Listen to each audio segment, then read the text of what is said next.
Ini mau oke. Kita mulai ya. Bismillahirrahmanirrahim. Assalamualaikum warahmatullahi wabarakatuh.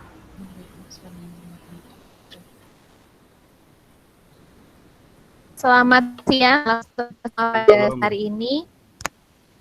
Saya ucapkan terima kasih kepada Budia Satiti, kepada Kak Isnaini Permatasari yang sudah hadir di ruang online kita kali ini untuk melaksanakan sidang skripsi atas nama Isnaini Permatasari.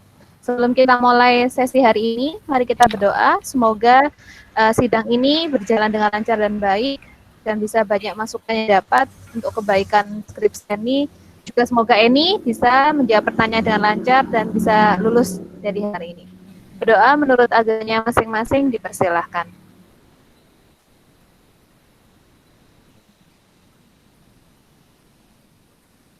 Berdoa dapat dicukupkan. Oke, jadi untuk sidang kali ini akan mulai dengan sesi pemaparan dulu materi dari Eni, bahan dari Eni, bahan skripsinya sekitar 20 menit. Setelah itu nanti kita bahas dengan para penguji. Di sini ada Bu Sati dan Pak Irfan Adin Kolili. Nanti setelah itu, setelah pengujian, ini nanti saya minta ketika kami akan bahas lulusan, nanti ini saya minta untuk keluar ruangan bentar ya, nggak apa-apa ya. Terus nanti ketika tolong disiapkan di WA saja. Nanti kalau sudah selesai kami membahas, ini bisa masuk lagi untuk kita informasikan hasil sidang. Gitu ya. Oke, ini Pak Irfan izin bentar, tapi sepertinya beliau masih mendengarkan, tidak masalah. Kita mulai gitu ya. Untuk Eni, silakan dimulai untuk presentingnya. Dan waktu untuk presentasi saya persilakan. Sudah terlihat belum? Oke, sampun.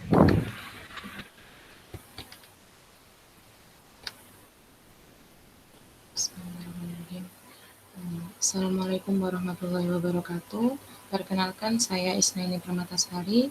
Di sini saya akan menjelaskan mengenai hasil akhir skripsi saya dengan judul Kajian Literatur Potensi Pemanfaatan Protein pada Produk Fermentasi Berbagai Varian Tempe Non-Kedelai.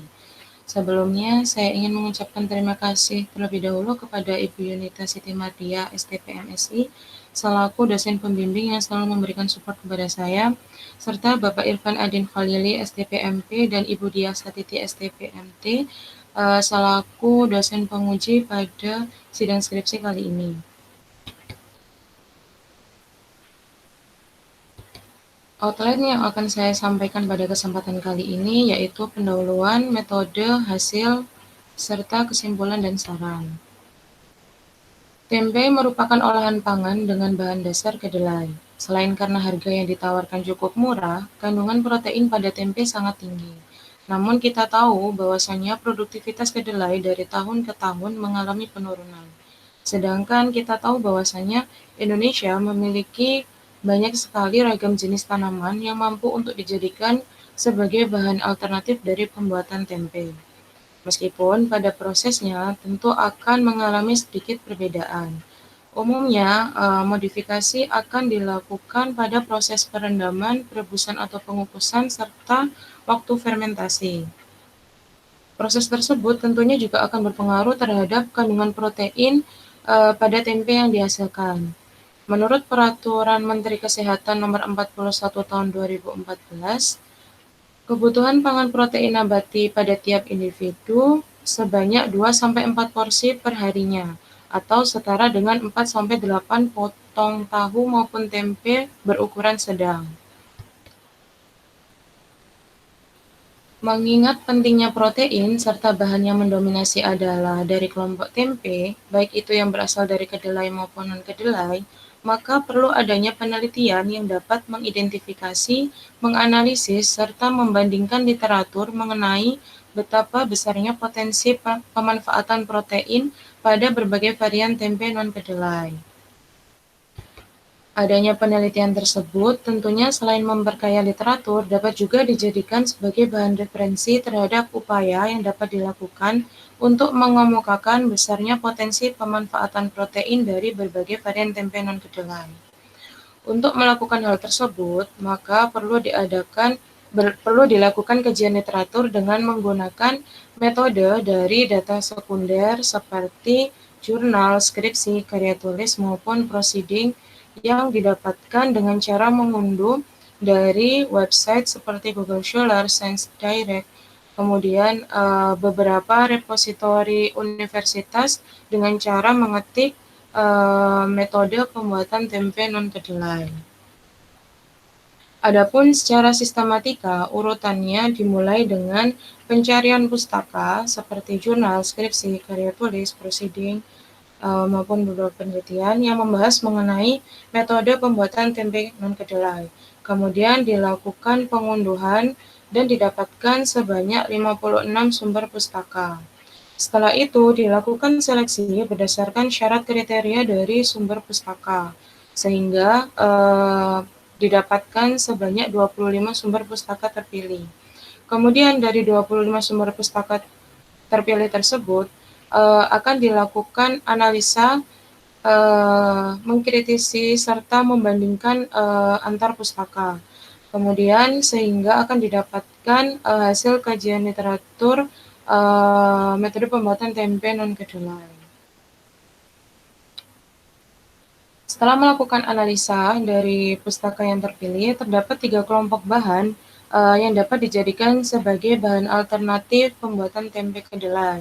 Yang pertama yaitu pembuatan tempe non kedelai. Yang pertama yaitu dari kelompok Fabaceae seperti dari biji kude, lamtoro atau melanding, kemudian kacang hijau, kacang kerandang, kacang garbanzo, kacang tanah, kacang bogor, koro pedang, koro benguk, kacang tunggak, kacang merah, dan juga biji saga. Kemudian yang kedua dari golongan Amarantaceae, yaitu quinoa, serta golongan gramineas, kelompok gramineas yaitu jagung. Ternyata dalam pembuatan tempe non-kedelai terdapat perbedaan pada pembuatan tempe pada umumnya. Perbedaan tersebut yaitu pada proses perendaman, perebusan, serta pada waktu proses fermentasi. Pada proses perendaman bertujuan sebagai tahapan fermentasi awal pada proses pembuatan tempe. Juga bertujuan sebagai pelunakan atau membuat bahan menjadi lunak, serta menurunkan pH yang awalnya itu pH bahan adalah 7,0 sampai 6,5 turun menjadi 5. Pada proses perebusan atau pengukusan, proses ini bertujuan untuk melunakkan bahan sehingga memudahkan dalam proses pengupasan kulit ari dari bahan. Kemudian bertujuan untuk mengurangi bau langu yang ada pada bahan, dan umumnya proses perebusan atau pengukusan ini dilakukan selama 30 menit atau ditandai dengan terkelupasnya kulit ari. Proses perebusan atau pengukusan biasanya dilakukan sebanyak 2 kali. Menurut Utari et al. Tahun 2011, adanya proses perebusan maupun pengukusan sebanyak 2 kali itu nantinya akan menambah masa simpan dari tempe itu sendiri. Kemudian pada proses fermentasi, lamanya waktu pemeraman dan suhu pemeraman akan berpengaruh terhadap kadar protein yang dihasilkan pada tempe non-kedelai, menurut Mukhayyaro tahun 2015. Adanya perbedaan lama pemeraman dikarenakan adanya perbedaan karakteristik bahan serta tujuan yang akan dicapai.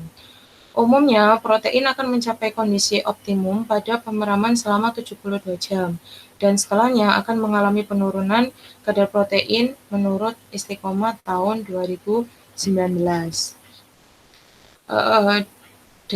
Dapat dilihat bahwa terdapat 3 proses pembuatan dari tempe non-kedelai. Yang pertama ada proses pembuatan tempe kedelai, kemudian yang kedua ada proses pembuatan tempe biji kude, dan yang ketiga proses pembuatan tempe kacang hijau.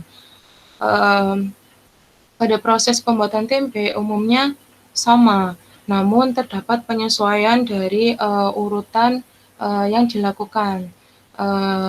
Contohnya pada pembuatan tempe menurut BSN tahun 2012, setelah dilakukan pencucian pada kedelai, maka dilakukan perendaman selama 24 jam terlebih dahulu untuk kemudian dilanjutkan dengan proses penghilangan kulit dan dilakukan perebusan selama 30 menit untuk mematangkan dari biji kedelai itu sendiri. Kemudian dilakukan proses fermentasi umumnya pada kisaran 36 sampai 48 jam.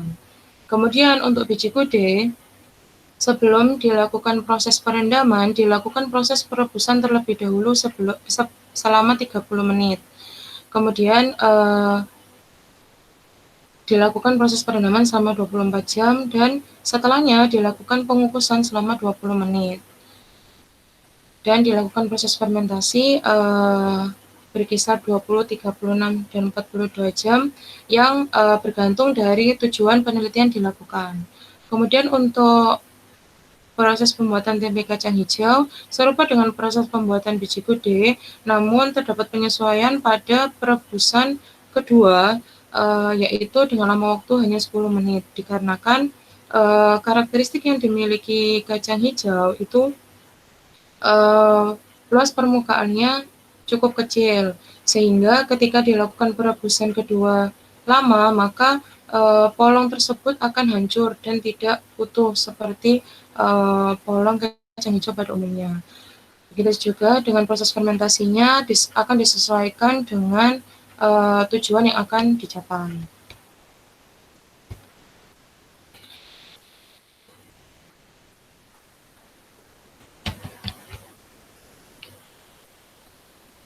Dilihat dari karakteristik fisik, produk tempe non-kedelai secara umum memiliki penampakan yang sama seperti halnya tempe kedelai, karena jenis kapang yang digunakan dalam pembuatan tempe non-kedelai serupa dengan pembuatan tempe kedelai, yaitu kapang Rhizopus sp.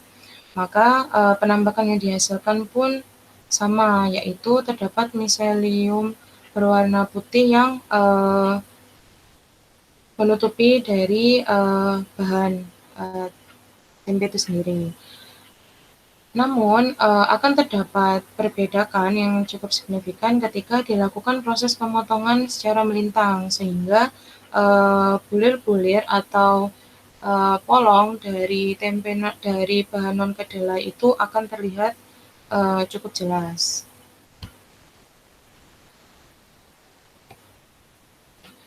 Kemudian untuk karakteristik kimia atau protein produk berbagai varian tempe non kedelai, adanya perbedaan bahan baku akan mempengaruhi kadar protein pada tempe yang dihasilkan. Contohnya saja pada diagram ini, jika menggunakan bahan baku kacang kedelai, maka kadar protein yang dihasilkan pada tempe sebesar 20,80%. Lain hal dengan jika menggunakan kacang tanah maupun kacang hijau, maka kadar protein pada tempe yang dihasilkan juga akan mengalami perbedaan. Kemudian penambahan jumlah inokulum. Adanya pengaruh penambahan jumlah inokulum terhadap kadar protein bisa dilihat dari grafik bahwasanya pada tempe kacang kedelai dengan penambahan jumlah inokulum sebesar 0,001%, kadar protein yang dihasilkan yaitu sebesar 20,80%. Lain hal dengan tempe korok benguk dengan penambahan dengan penambahan inokulum sebesar 0,2%, kadar protein yang ada pada korok benguk hanya berkisar 4,10%, sehingga adanya perbedaan penambahan inokulum juga akan berpengaruh terhadap kadar protein yang dihasilkan pada tempe. Yang tiga yaitu jenis kapang. Umumnya inokulum yang dipakai oleh produsen tempe atau dalam pembuatan tempe itu sendiri itu menggunakan ragi tempe dengan merek Raprima yang diproduksi oleh LIPI dengan kandungan isolat Rhizopus oligosporus yang sudah terseleksi yang menghasilkan enzim lipase, amilase, fitase, dan proteolitik menurut Bintari et al. Tahun 2008. Selama terjadinya proses fermentasi, terdapat perombakan senyawa kompleks dari protein menjadi senyawa yang lebih sederhana, sehingga adanya perbedaan lama waktu fermentasi juga akan berpengaruh terhadap kadar protein yang ada pada tempe non-kedelai. Misalnya yang dapat dilihat pada diagram diagram kadar protein lama fermentasi 36 jam pada protein koro bengok dihasilkan sebanyak 4,10%. Sedangkan pada kadar protein lama fermentasi waktunya 42 jam itu didapatkan hasil sebanyak 4,13% kadar proteinnya. Dan pada lama waktu fermentasi 48 jam meningkat lagi menjadi 4,31%. Begitu juga dengan kacang tunggak yang memiliki kadar protein pada lama fermentasi 36 jam sebesar 15,008%, meningkat menjadi 16,042% pada lama waktu fermentasi 42 jam.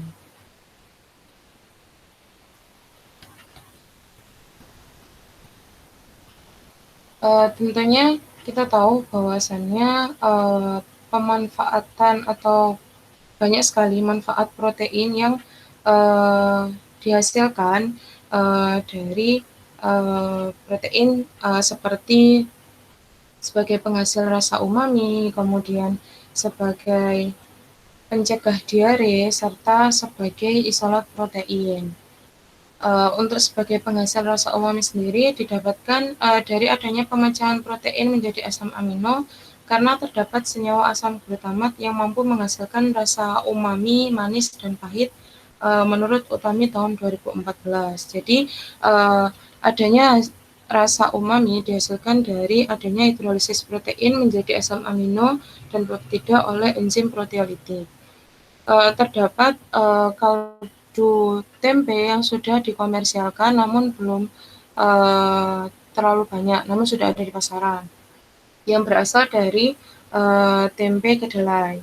Namun ada juga penelitian yang sudah dilakukan oleh Susilowati et al. Tahun 2009 mengenai pasta kaldu nabati dari tempe kacang hijau, kemudian penelitian yang sudah dilakukan oleh Utami et al. Tahun 2015 mengenai tempe kedelai hitam pada kaldu nabati pada tempe kedelai hitam, dan untuk kaldu nabati pada tempe kacang merah sudah dilakukan juga oleh Sina dan Suparto tahun 2016 dan Bujang dan Taib tahun 2014.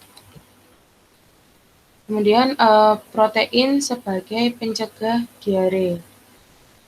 Adanya proses fermentasi pada bahan membuat terjadinya perubahan sifat fungsional. Kapang Rhizopus pada tempe mampu menghasilkan antibiotik yang dapat digunakan untuk melawan mikroba penyebab penyakit menurut Robus van den Hiel et al. Tahun 2010. Kemudian sudah ada penelitian dari Babu et al. Tahun 2009 yang menyatakan bahwa orang Indonesia yang rutin mengkonsumsi tempe akan terhindar dari penyakit disentri dan gangguan pencernaan. Yang ketiga yaitu isolat protein. Isolat protein sendiri merupakan produk pekatan protein yang memiliki kandungan protein sebesar 70%. Menurut penelitian yang telah dilakukan oleh Budijanto et al. Pada isolat protein kecipir dan Susilowati et al. Tahun 2019 pada isolat protein kedelai, menyatakan bahwa isolat protein kedelai dan kecipir itu mampu meningkatkan kadar protein, menurunkan kadar air, serta membentuk tekstur dan memberikan warna khas, sehingga isolat protein kedelai dan kecipir lebih cocok jika diaplikasikan untuk daging analog untuk tambahan proses pembuatan daging analog. Sedangkan menurut Jayanti tahun 2019 yang meneliti mengenai isolat protein kacang koma menyatakan bahwa isolat protein kacang koma mampu meningkatkan volume roti, melunakkan tekstur, serta meningkatkan preferensi keseluruhan dan memiliki stabilitas buih yang cukup tinggi, sehingga isolat protein dari kacang koma lebih cocok jika diaplikasikan pada produk bakery. Untuk simpulan yang pertama yaitu terdapat 12 macam jenis bahan yang dapat digunakan dalam pembuatan tempe non-kedelai yang dibagi menjadi 3 kelompok, yaitu Fabaceae, Amarantaceae, dan Gramineae. Yang kedua, terdapat perbedaan pada proses pembuatan tempe non-kedelai, yaitu pada lama waktu perendaman, kemudian lama waktu perebusan atau pengukusan, serta lama waktu fermentasi. Kemudian yang ketiga, potensi kandungan protein pada kedelai dipengaruhi perbedaan bahan baku, penambahan jumlah inokulum, jenis inokulum, serta lamanya waktu fermentasi. Yang keempat, manfaat dari protein itu sendiri salah satunya yaitu sebagai penghasil rasa umami, mencegah diare, serta isolat protein. Sarannya sebagai bahan penelitian lebih lanjut pada produk tempe non kedelai dapat mengamati lebih lanjut mengenai kandungan asam amino apa saja yang ada pada protein dari tempe non kedelai agar dapat dengan jelas diketahui pemanfaatan dari protein yang ada pada tempe non kedelai. Sekian yang dapat saya sampaikan. Oke, terima Wassalamualaikum kasih. warahmatullahi Waalaikumsalam warahmatullahi wabarakatuh. Terima kasih Eni atas penjelasannya. Eh, kita mulai langsung ya Pak ya. Bu Satiti mungkin kita mulai bahas. Siapa dulu kira-kira? Bu Satiti dulu atau Pak Irfan dulu? Silakan Bu Satiti atau saya monggo sih kalau saya. Pak Irfan dulu, monggo Kak. Oke, siap. Makasih Bu. Monggo Pak Irfan. Eh, Kalau Pak Irfan butuh presenting, bilang aja nanti. Ini sama Pak Irfan. Monggo kita sambil Pak Irfan mau nunjukin masalahnya di halaman berapa, atau nanti misalnya ini yang buka ya nggak apa-apa. Monggo, biar enak. ya baik, terima kasih. Terima kasih atas fasilitasinya.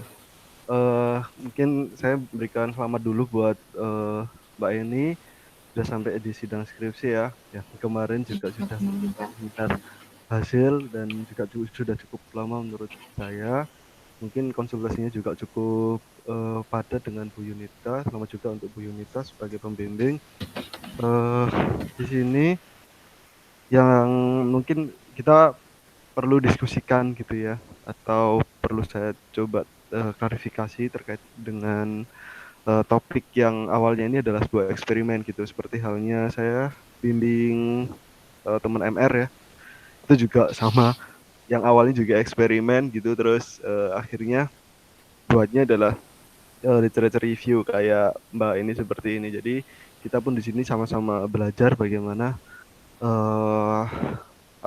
efektivitas atau konten ya, konten-konten yang mungkin bisa dibahas bersama di dalam pembahasan gitu. Nah, pertanyaannya saya mulai dari ini, penelitiannya yang sudah dilakukan sebelum COVID itu apa Mbak? Atau belum sempat sama sekali melakukan penelitian? Iya Pak, saya mau menjawab. Jadi di sini saya sebelum adanya COVID itu sudah melakukan penelitian pendahuluan terlebih dahulu mengenai proses pembuatan dari tempe kacang hijau itu sendiri. Sehingga tadi pada penjelasan proses pembuatan tempe kacang hijau itu merupakan penelitian pendahuluan yang sudah saya lakukan Pak. Gitu, sehingga saya di situ menjelaskan bahwa terdapat perbedaan pada proses perebusan kedua selama 10 menit karena saya sudah mencoba melakukan bahwa jika dilakukan proses perebusan di atas dari waktu itu biji kacang hijau tersebut itu akan hancur Pak, jadi tidak akan utuh bijinya seperti itu. Itu yang sudah saya lakukan Pak untuk penelitian. Namun untuk penelitian lab saya belum sempat melakukan. Namun jika untuk penelitian organoleptiknya hanya sebatas kenampakan dan rasa. Dari tempe kacang hijau itu sendiri, hasil rasa yang ditimbulkan itu lebih gurih jika dibandingkan dengan tempe kedelai, Bapak. Ya, saya sudah memberikan incip atau mencoba ke teman-teman dan Ibu Yunita juga gitu, Bapak. Oke, baik. Jadi itu juga bisa dijadikan sebagai bukti ya kalau ada dokumentasi pribadi juga ya tadi tempe kacang hijau itu berarti Iya, buatannya Mbak Eni ya. iya Bapak, betul. Oh, oke, berarti sudah sampai sempat eksperimen ya. Terus yang kedua di sini kan kamu buat berbagai macam memilih ya, memilih dengan berbagai macam sumber tadi ya. Ada 12 Iya, iya, kacang ya. Bener ya, kacang ya. dua iya, belas kacang iya, non kedelai. Mas.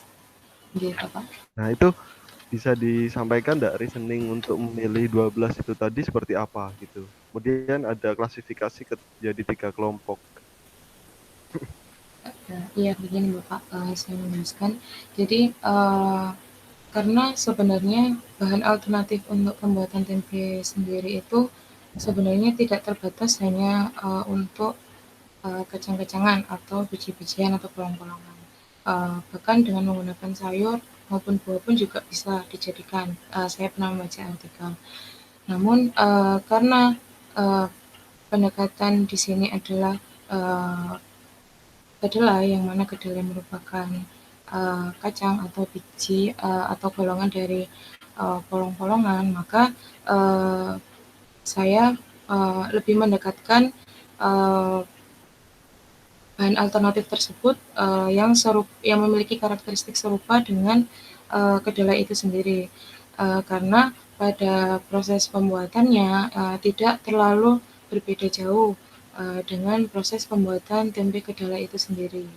Nah, untuk didapatkannya 12 jenis bahan ini itu memang awalnya itu sudah banyak sekali Pak, lebih dari ini. Namun ketika saya mencoba berkonsultasi dengan Bu Yunita, didapatkan 25 sumber pustaka tersebut yang berisi mengenai 12 jenis bahan yang saya lampirkan di laporan, yang memiliki proses atau karakteristik yang tidak terlalu berbeda jauh dengan kedelai itu sendiri.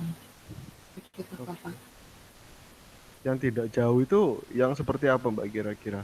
Jadi apa Uh, kesamaan dari antara kedelai dan yang non kedelai tadi? Begini Bapak, pada proses pembuatannya itu hanya dilakukan penyesuaian pada lamanya waktu, seperti pada proses lamanya waktu perendaman, kemudian perebusan atau pengukusan. Namun tidak merubah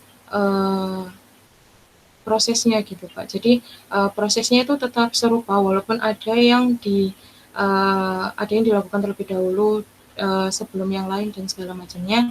Namun tidak terlalu berbeda jauh jika kita menggunakan bahan selain dari uh, yang sekelompok dengan kedelai itu, begitu Bapak. Itu prosesnya ya. Nggih, Bapak. Kalau kalau dari ini karakteristik bahannya seperti apa? Kalau dari karakteristik bahannya juga sebenarnya hampir serupa, cuman memang dari bahan-bahan yang lain itu kan uh, memiliki volume luas permukaan yang tidak terlalu berbeda jauh gitu Pak, dan karakteristik dari teksturnya juga sebenarnya tidak terlalu berbeda jauh. Dia umumnya tekstur kacang itu kan sedikit keras, namun ketika dilakukan proses perebusan itu akan melunakkan, sehingga lagi-lagi karakteristik yang dipilih itu juga tidak terlalu berbeda jauh dengan kedelai, begitu Bapak. Karakteristik yang tidak berbeda jauh itu karakteristik yang seperti apa? Seperti tekstur dari kacangnya itu sendiri. Misalkan pada kacang kedelai kan tekstur yang dimiliki itu keras memang. Nah, pada bahan yang lain seperti kacang tanah, kemudian kacang merah, dia kan juga memiliki karakteristik tekstur yang serupa, Pak. Gitu. Namun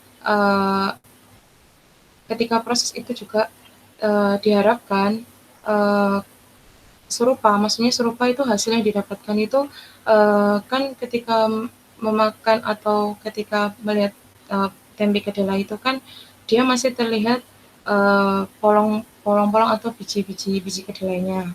Nah, dengan menggunakan bahan yang tidak serupa, memiliki karakteristik serupa, diharapkan hasil yang didapatkan dari produk tempe itu sendiri itu juga serupa, begitu Bapak. Maksudnya tetap ada bulir-bulir polong yang terlihat, gitu Bapak.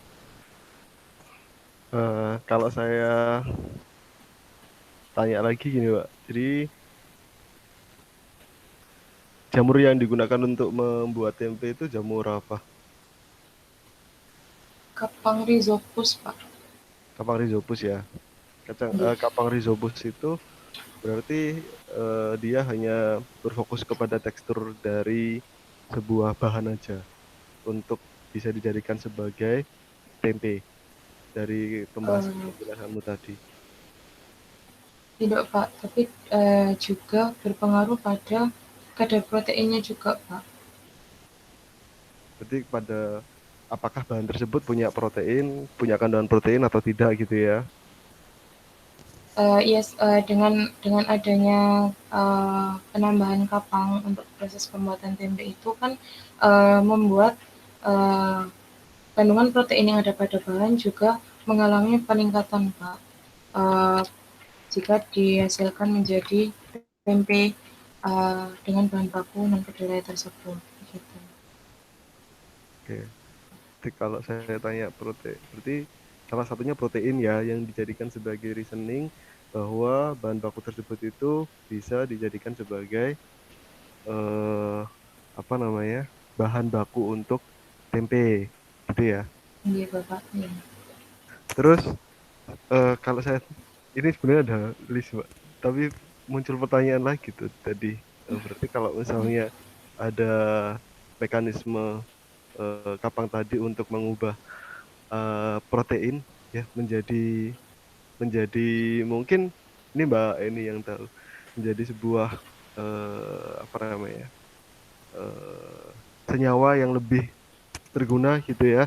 Apakah dari setiap bahan tadi itu berbeda konversinya kayak gitu? Jelas berbeda kan, tapi apakah di sini dibahas mengenai perbedaan dari konversi rhizopus tadi, kapang tadi untuk mengubah ke tempe? Kan pasti akan berbeda kan? Ada korbengo, ada kecipir ya. Itu sudah dibahas belum di sini? Atau saya belum baca ya? Iya, mohon maaf Pak, belum sempat dibahas. Belum dimasukkan mungkin ya. Itu Iya. mungkin saran juga sih nanti bisa didiskusikan sama pembimbing, Mbak. Mungkin bisa dipertimbangkan Iya, Pak. versi dari rhizopus tadi ya.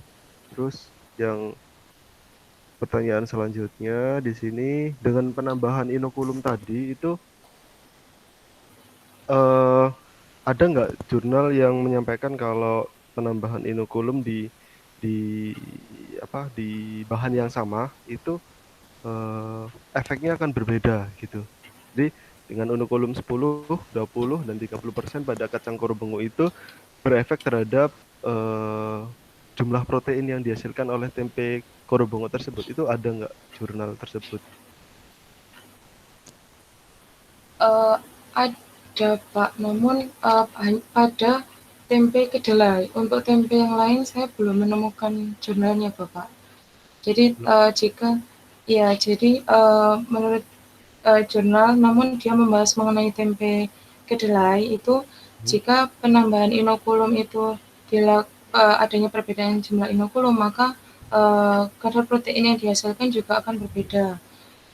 Kalau dari tempe kedelai, dari jurnal yang saya baca itu Pak, kalau dia semakin ditambahkan semakin banyak, memang kadar proteinnya juga semakin tinggi. Namun dari eh, karakteristik dari organoleptiknya itu akan sangat merusak merusak rasa juga gitu Pak. Kalau saya dari jurnal yang tempe kedelai itu yang saya baca, yang saya temukan dengan adanya perbedaan penambahan jumlah inokulum pada bahan yang sama, begitu Bapak. Kalau untuk yang tempe non kedelai belum menemukan. Berarti itu merujuk ke kedelai aja ya Mbak ya? Enggak Bapak, iya. Oke, mungkin mungkin nanti bisa disampaikan kalau misalnya memang dia kedelai saja. Cuma di kesimpulan itu di sini fokusnya adalah dengan penambahan inokulum, ya nggak sih? Dengan penambahan inokulum itu berefek kepada yang non kedelai juga. Kalau misalnya memang kamu menemukan, jadi tidak apa-apa untuk bisa disampaikan di sini. Tapi kalau misalnya tidak, ya mohon mungkin bisa dihilangkan karena jumlah penambahan inokulum itu berefeknya kepada kacang kedelai saja kayak gitu. Kalau misalnya memang itu ditemukan, ya silakan bisa dimasukkan di dalam apa namanya pembahasan ataupun kesimpulan. Begitu Iya Mbak. Bapak. Eh, Terima kasih Bapak. Terus tambahan lagi di sini, eh jadi ini nanti eh kan kan protein itu ini ini ini mirip ke ilmu pangan ya mungkin ya ke ilmu pangan atau ilmu dan teknologi pangan sebenarnya dan sangat menarik menurut saya. Jadi kalau seperti ini nanti efeknya juga ke gizi kayak gitu. Soalnya objektivitas untuk protein ini itu nanti bisa mengarah kepada kebutuhan protein harian kayak gitu. Akan menjadi lebih seru kalau misalnya dimasukkan. Ini saran dari saya. Jadi ada kan kebutuhan protein itu untuk yang laki-laki ataupun perempuan kayak gitu. Iya. Terus di gender tersebut pun juga diklasifikasiin lagi. Jadi ada yang masa muda, ada yang dewasa, ada yang lansia misalnya. Nah di kelompok-kelompok tersebut itu pasti dengan adanya kajian literaturmu ini itu nanti bisa difokuskan ke sana. Jadi eh, apa namanya? Dari kacang-kacang tadi itu kira-kira yang ketika dia dijadikan sebagai tempe dan menghasilkan protein yang lebih bagus itu eh, dia lebih cocok ke laki-laki yang seperti apa ya atau perempuan yang seperti apa ya untuk pertumbuhannya seperti itu sih Mbak yang perlu apa namanya dimasukkan tapi nanti perlu dipertimbangkan lagi sama dosen pembimbing gitu ya karena jelaskan kebutuhan protein harian itu di setiap manusia kan berbeda-beda tergantung gender, terus tergantung dari usianya tadi gitu ya. Ini Bu Yunita ini jelas sudah paham, terus tinggal mencocokkan saja kayak gitu. Karena memang sudah jelas dengan jumlah dan jenis bahan yang berbeda gitu ya. Pastinya akan menghasilkan kebutuhan protein yang berbeda kayak gitu. Kecuali kalau disampaikan memang protein yang dihasilkan itu tadi ya saran saya tadi konversi dari rhizopus tadi oleh konversi rhizopus ya oleh protein yang ada di dalam kacang tadi itu seberapa banyak sih misalnya ya randomnya itu seberapa banyak persentasenya kayak gitu. Oh ternyata yang paling banyak ini di kacang ini itu menghasilkan protein yang lebih besar kayak gitu atau menghasilkan protein yang lebih kecil di sini kayak gitu. Oke, kalau yang protein lebih besar ini berarti dia dibutuhkan pada masa muda, dewasa, tua atau yang seperti apa kayak gitu. Itu kan lebih lebih seru sih menurut saya kayak gitu. Iya, Terus baik Bapak. Terima kasih sarannya. ya, terus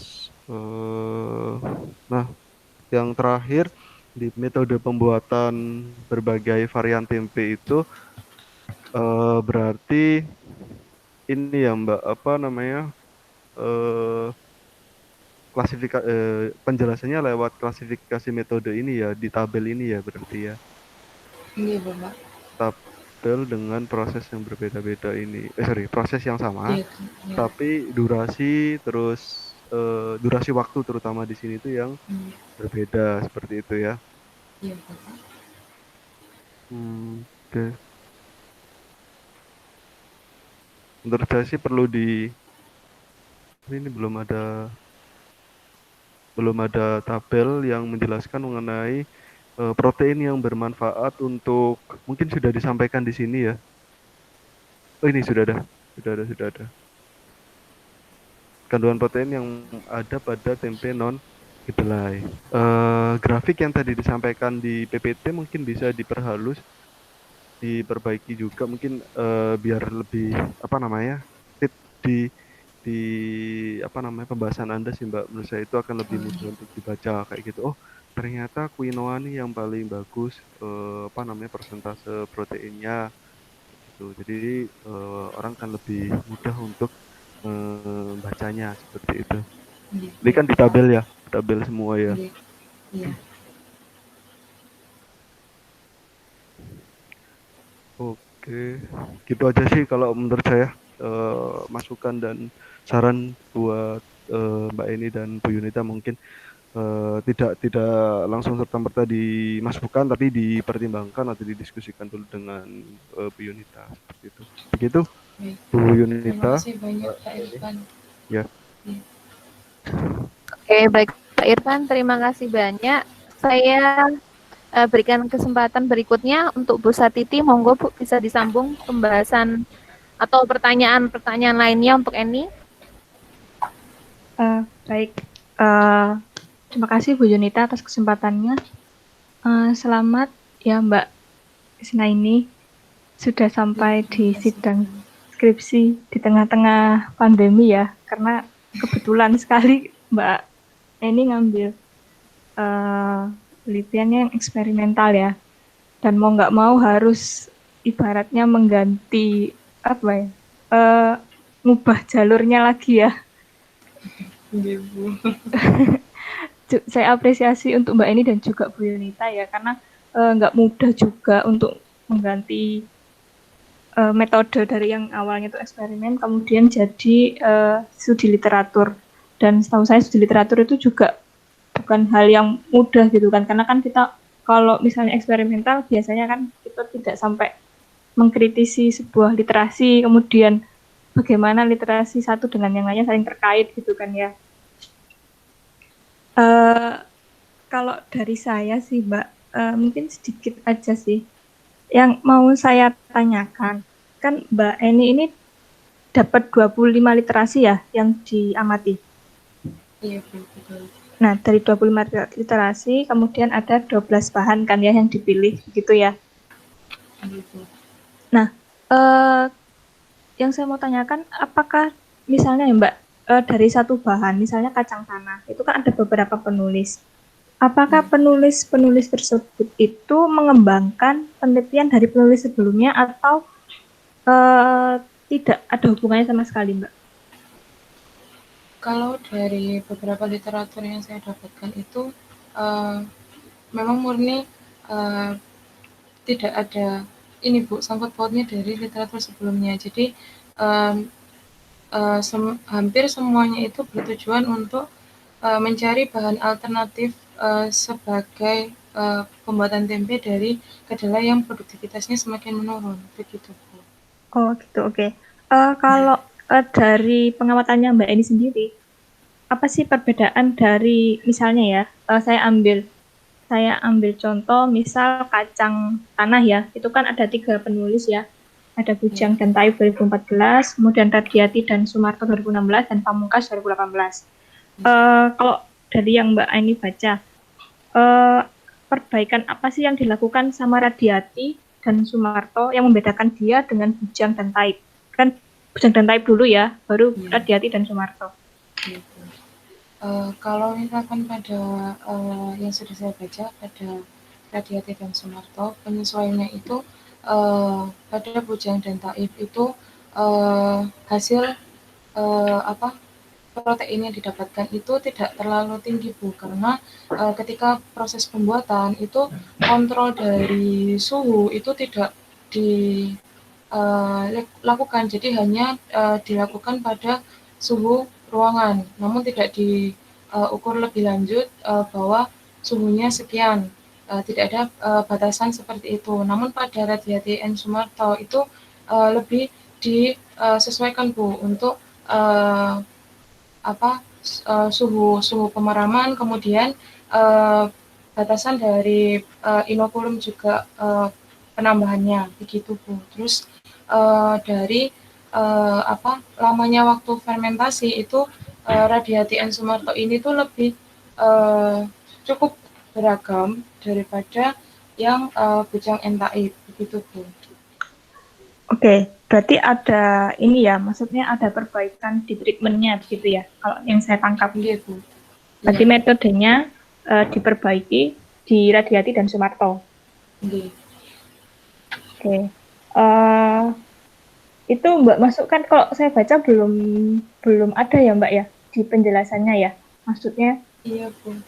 ya begini sih, maksud saya mungkin bisa ditambahkan juga, mungkin dibahas juga dengan Bu Yunita ya, bisa dibuat semacam bagaimana sih cara Mbak Eni melihat antara satu literatur dengan literatur lain itu kesinambungannya seperti apa gitu. Mungkin memang kalau dilihat secara sekilas ini nggak ada hubungannya Bu, dan juga tidak merujuk mungkin ya, tapi kan kita bisa lihat kira-kira apa sih perubahan yang terjadi misalnya di dalam satu bahan itu ada beberapa penulis. Nah, penulis ini tuh apa sih yang kurang, kemudian ternyata di penulis berikutnya itu ada sesuatu yang perbaiki atau ditambahkan, bisa jadi metodenya atau dia menambah inokulumnya mungkin ditambah atau treatment lain, itu menurut saya itu juga bisa ditambahkan gitu di pembahasannya. Itu memang belum dilakukan ya Mbak ya, atau sudah ada kepikiran cuman belum ditulis aja Bu gitu? Iya, sudah dibaca, sudah dianalisis, cuman belum disampaikan di laporannya begitu Bu. Nah, ya itu mungkin bisa dimasukkan ya Mbak, biar lebih kaya lagi isi dari laporan yang dibuat oleh Mbak Eni ini, karena kan lumayan banyak ya, 25 literasi itu kan informasi yang didapat oleh Mbak Eni itu kan saya yakin pasti banyak sekali gitu kan, dan itu akan sangat sia-sia kalau misalnya tidak dilaporkan juga gitu. Jadi ibaratnya apa ya, Mbak sudah baca banyak tapi informasi yang Mbak terima itu tidak disampaikan dengan selengkap mungkin, itu lebih kayak percuma gitu loh Mbak, kurang gimana gitu ya. Iya. Mungkin bisa ditambahkan, bisa didiskusikan dengan Bu Yunita juga bagaimana cara penyampaiannya di laporan. Kemudian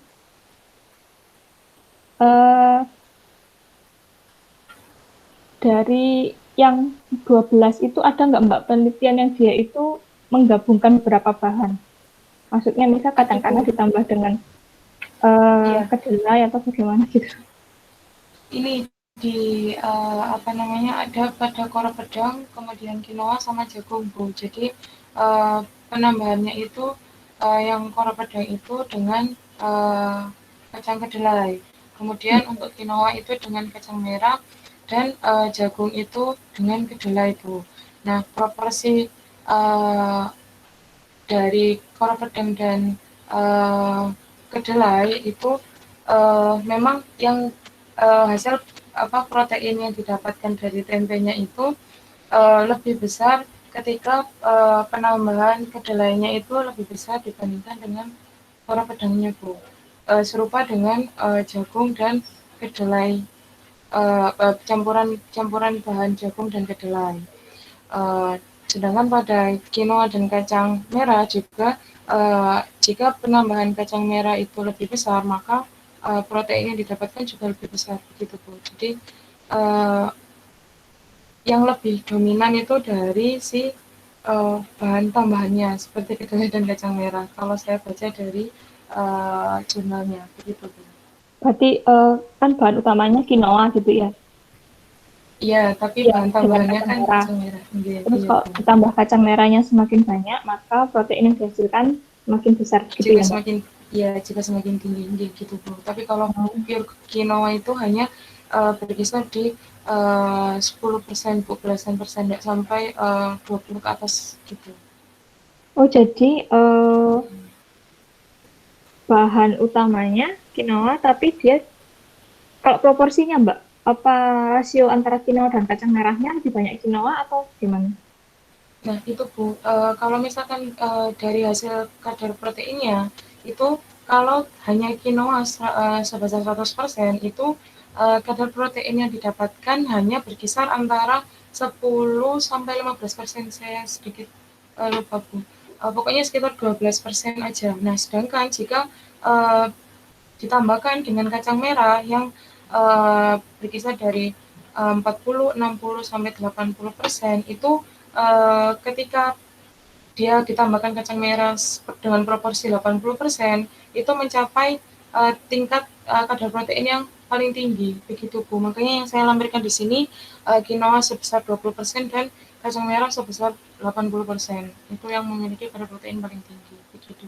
Oh, berarti kalau seperti ini jadinya malah kacang merahnya yang jadi bahan utama ya? Karena kan dia hampir Iya Bu, 80% dari produk begitu ya? Oke. iya. Kalau ini Mbak, apa misalnya, ada nggak sih Mbak kelebihan dan kekurangan dari masing-masing bahan itu yang Mbak Kalau ini ke dapat gitu? Iya Bu, kalau misalkan kelebihan dan kekurangan itu kalau saya sudah baca dari 12 bahan ini, itu rata-rata pada kacang yang sering ditemuin seperti kacang tanah, kacang hijau, kacang merah, kacang pokor itu kan jadi dia memiliki karakteristik rasa yang tidak terlalu berbeda jauh dengan tempe kedelai Bu. Namun ketika pembuatannya itu dengan menggunakan bahan seperti koro pengu, terus koro pedang, kacang kerandang, itu akan dihasilkan tempe yang sedikit lebih asam Bu daripada tempe kedelai. Begitu. Untuk yang karakteristik organoleptiknya itu yang lebih uh, condong gitu Bu. Jadi untuk penilaian organoleptiknya kacang-kacang seperti koro pedang, kemudian koro pengu itu lebih rendah penilaiannya dibandingkan dengan kacang-kacang yang kesehariannya ditemui begitu Bu. Oke, oke. Ini juga saya lihat di klasifikasi metode itu mereka ini ya di perbedaan perendaman dan perebusannya ya Mbak ya. Iya Itu Bu. berbeda satu dengan yang lain ya. Iya. Tapi ini untuk satu jenis kelompok, apa Mbak yang membedakan? Maksudnya size-nya kah atau eh, apa ya itu namanya? Bentuk dari bijinya kah apa bagaimana Mbak? Yang Maksudnya membedakan membedakan dari perendaman tiap perebusan dalam fermentasi. Kalau oh iya Bu. Yang membedakan itu karena dia karakteristiknya kan ada yang berbeda Bu. Meskipun sama-sama kacang kan dia tekstur keras dan lunaknya kan berbeda. Terus kemudian luas permukaan dari bijinya juga berbeda. Misalkan pada koro bengok dia kan dia agak lebih tebal dan luas permukaannya kan lebih lebar jika dibandingkan dengan kacang hijau atau uh, kacang tanah begitu Bu. Jadi juga mengalami perbedaan ketika proses selama perendaman, perebusan maupun kalau fermentasi itu berdasarkan biasanya dari tujuan penelitian yang dilakukan Bu. Jadi yang lebih signifikan dari perbedaan untuk setiap bahannya itu lebih ke perendaman dan perebusan atau pengukusannya. Gitu.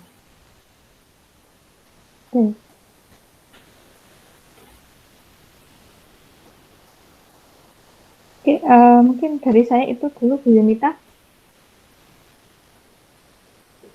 Terima kasih Bu Setiti. Oke, Saya boleh untuk nambahin nggak Bu Nita? oke, boleh nambahkan ya Sanung. Terima kasih Bu Satiti. Nanti bisa sambung lagi Bu. Iya, Eh, iya, iya. Mbak Mbak Eni, jadi tadi setelah ditanyakan sama Bu Satiti, saya baru sadar juga ini berarti kadar protein ini tuh bukan kadar protein tempe ya, tapi pada bahan ya. Ini pada ini Pak, pada tempe Pak, tempe yang dihasilkan. Oh, pada tempe yang dihasilkan ya? Iya, iya, pada tempe yang Oh, dihasilkan Bapak. Iya. bukan bukan pada bahannya ya, bukan ya? Bukan bukan Pak, ini apa namanya maksudnya? ketika ada perbedaan bahan baku, maka kadar protein tempe yang dihasilkan juga berbeda begitu Pak. Bukan dari bahan bakunya, tapi dari tempe yang dihasilkan. Oke. Saya soalnya ngiranya ini loh.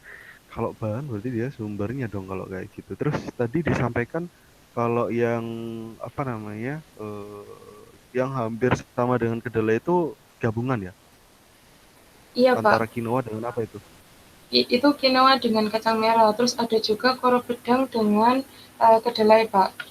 Jika koro pedangnya itu 100%, maka prosentasi dari kadar protein yang dihasilkan pada tempe koro pedang itu tidak akan sebesar dari jika dicampurkan dengan penambahan kedelai. Begitu Bapak. Kalimat terakhir tadi agak putus sih. Kalau kor pedang berarti dia tinggi. Maksudnya Enggak, persentase gini, kadar protein yang dihasilkan. ya, gini Pak, ketika saya baca di penelitian untuk koro pedang yang ditambahkan dengan kedelai itu, jika pembuatan koro pedang dilakukan dengan bahan 100% koro pedang, maka protein dari tempe koro pedang itu tidak akan sebesar jika koro pedang dicampur dengan kedelai. Begitu Bapak. Oh, berarti kalau kor pedang sendiri itu Rendah, malah lebih lebih rendah. bagus daripada dia dicampur dengan yang lain ya. Lebih rendah Bapak. Bener gitu. Oh, lebih Iya, rendah. lebih rendah Bapak. Daripada jika dicampur dengan Berarti kedelai. kalau bila dicampur dengan kedelai itu kadar proteinnya lebih rendah. Jadi mending dia sendiri aja gitu ya. Betul Pak. Kalau dia koro pedang aja, itu dia hasil yang didapatkan itu jauh lebih rendah kadar proteinnya. Tapi kalau koro pedang dicampur dengan kedelai, dengan persentase kedelai lebih besar, itu uh, maka hasil proteinnya itu yang didapatkan juga semakin besar Pak. Begitu. Oke. Baik, ini sudah mewakili 12 dari kacang yang sudah kamu review enggak? Dari kadar protein ini. Ada yang belum ketemu enggak kira-kira? Ini kan dari 12 kacang itu saya ambil yang memang murni dari bahannya itu sendiri, Bapak. Jadi untuk yang quinoa itu karena dia yang quinoa 100% itu hanya kecil dan ternyata yang paling memiliki kadar protein paling tinggi itu kacang yang dicampur dengan kacang merah sebesar 80%, maka yang saya cantumkan di situ itu yang campuran quinoa 20% dan kacang merah 80%, gitu Bapak. Itu quinoa sama kacang merah ya berarti ya, yang 27,2% itu ya. Iya Bapak. Nah, jadi ini tadi juga Mbak ini juga sempat menyampaikan ya kalau misalnya ada kacang bungu gitu tadi secara sensori disampaikan bahwa kalau misalnya dia dibuat tempe secara apa gitu ya, saya lupa, tapi secara rasa juga dia cukup asam. Nah, itu menurut saya perlu ditampilkan di pembahasan kayak gitu. Jadi dengan 12 ini menurut saya akan lebih kaya lagi pembahasan Anda gitu. Saya rasa Anda tadi pembahasannya juga cukup cukup banyak loh Mbak dengan lisan gitu ya. Tapi pada waktu saya lihat di laporan kok apa namanya tidak seperti halnya yang disampaikan hari ini secara lisan. Jadi sayang sekali kalau misalnya tidak dibahas dengan apa ya dengan jelas kayak gitu. Ya. Karena hal-hal yang tadi ditanyakan sama Bu Satiti juga itu juga perlu ditampilkan di pembahasan kayak gitu. Karena memang ini 12 ya, jadinya agak agak agak agak banyak juga, tapi nanti bisa dikelompokkan kayak gitu. Ini misalnya kacang korbengok nih, misalnya dia memberikan efek asam gitu ya pada tempe yang dihasilkan ketika dia diinokulasikan dengan Rhizopus. Hal tersebut sama nggak dengan kacang lamtoro karena hasil dari kadar proteinnya pun juga dia tidak jauh berbeda, hanya selisih 3% saja kayak gitu. Itu kamu bisa kaitkan dengan kadar protein yang dihasilkan gitu. Apakah memang semakin rendah kadar proteinnya itu apa namanya, sensori yang dihasilkan pun juga akan semakin asam. Ini bukan semata-mata kita ingin tahu sensorinya ya, tapi Iya. efek dari efek dari fermentasi rhizopus terhadap 12 kacang tadi itu terhadap apa namanya, produk tempe tadi itu seperti apa gitu dari sisi protein yang mungkin bisa dikaitkan dengan sensori tadi. Kamu juga sempat tadi menjabarkan tentang tekstur gitu ya. Nah, itu menurut saya itu bisa lebih ditekankan juga di pembahasan seperti itu. Kalau misalnya memang misalnya ada senyawa gitu ya, mungkin kita tidak terlalu membahas soal senyawa, tapi kalau misalnya memang secara sensori itu menurut saya itu lebih bisa ditampilkan di pembahasan. Seperti itu sih tambahan juga dari saya, Bu Yunita dan Mbak Eni. Iya. Ada tanggapan nggak dari Mbak Eni dulu? Gini Bapak, sebenarnya Ah, memang ketika awal itu kan proses review jurnal ini tuh saya sudah memasukkan ini Bapak perial organoleptik. Namun ketika saya membuat klasifikasi terdapat beberapa kacang yang tidak menjelaskan secara penuh. Maksudnya kan organoleptik itu ada pengujian sensori Bapak. Nah, dia tidak menjelaskan itu, dia hanya menjelaskan bahwa oh, rasa yang ditimbulkan asam. Begitu saja, Pak. Jadi, saya takutnya ketika saya memasukkan itu tidak lengkap sebanyak 12 kacang yang saya bahas karena data pendukung untuk sensorinya itu terbatas begitu, Bapak. Makanya tidak saya masukkan gitu. kalau memang seperti itu sih, saran saya bisa diambil apa namanya, nilai kadar protein yang paling tinggi ya, misalnya kalau memang tidak ada, 3 besar tertinggi atau 3 besar terendah. Kalau misalnya tetap tidak ada, ya yang terbesar dan yang terkecil untuk bisa membandingkan dengan kadar protein yang ada tersebut itu seperti apa sih, apa namanya, mekanisme yang terjadi di dalam tempe tersebut gitu ya, baik secara sensorinya ataupun secara kualitasnya, kalau misalnya memang ada kualitasnya gitu. Itu Mbak, Baik, menurut terima saya. kasih banyak Bapak Irfan. Ya, saya kembalikan ke Bu Yunita atau ada tambahan lagi Bu Satiti, monggo.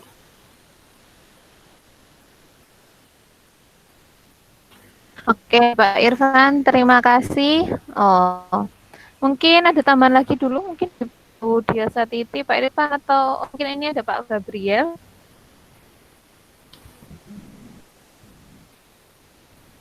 Boleh kalau diberikan kesempatan, Bu Yunita? Oh, boleh ya, monggo Pak. Oke, selamat.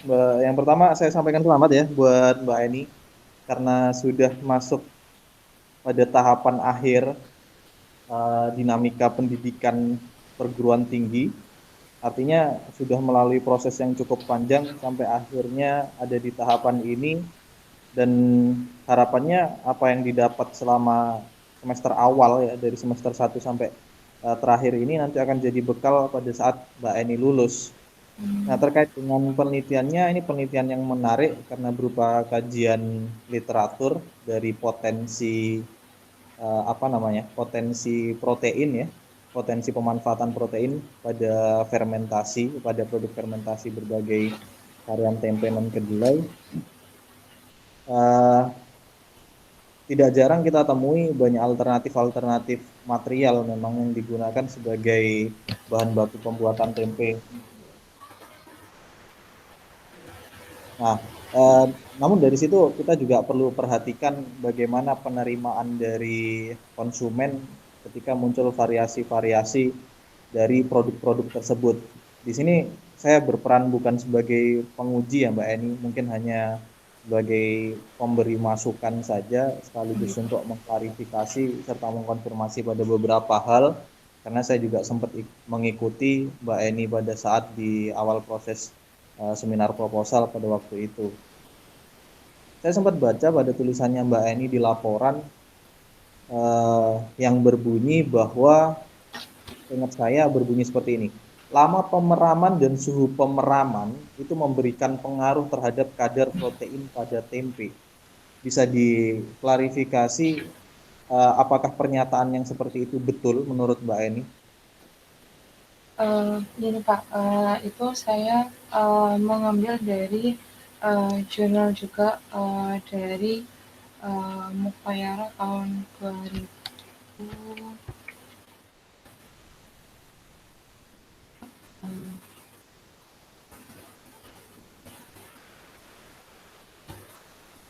Tahun 2015. Jadi penelitian yang dilakukan oleh Mukayara tahun 2015 itu ketika terdapat perbedaan lama pemeraman dengan suhu pemeraman yang dilakukan, maka kadar protein yang dihasilkan juga akan berbeda, Bapak. Gitu.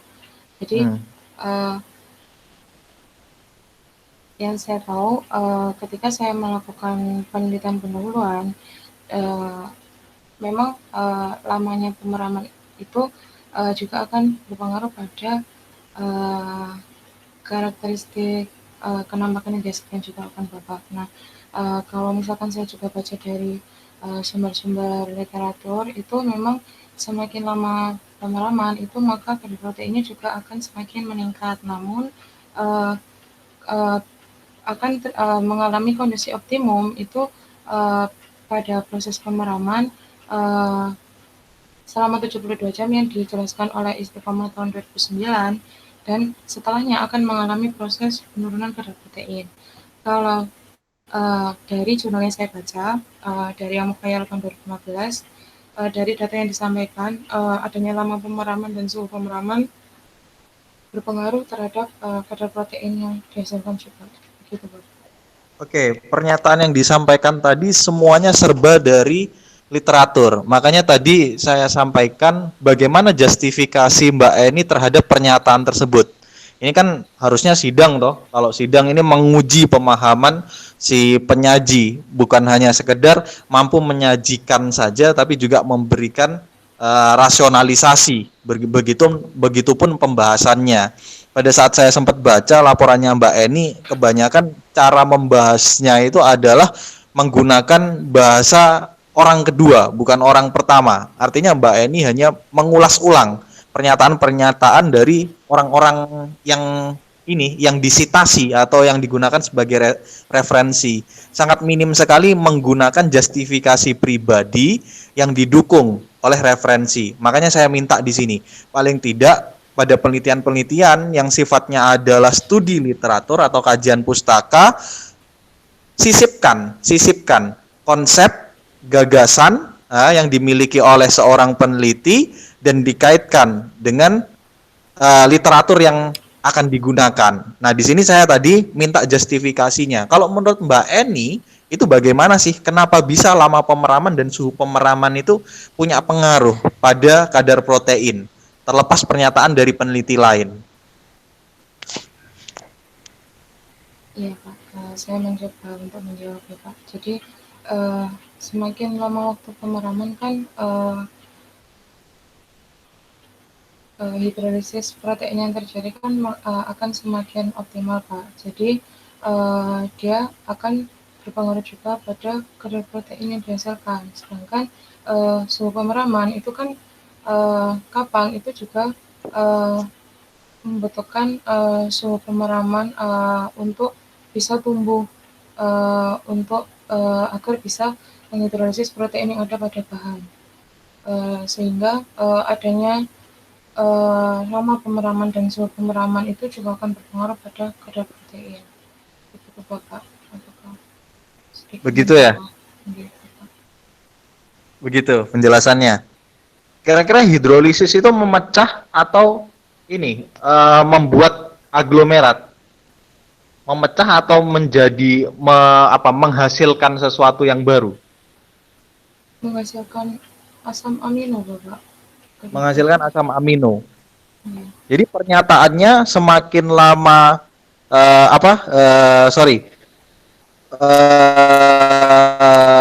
suhu pemeraman dan lama pemeraman itu berpengaruh pada kadar protein atau pada komposisi protein.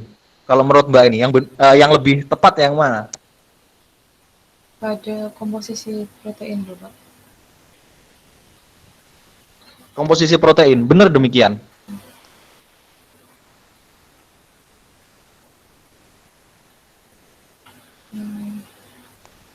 pertanyaannya begini deh. Saya sederhanakan pertanyaannya.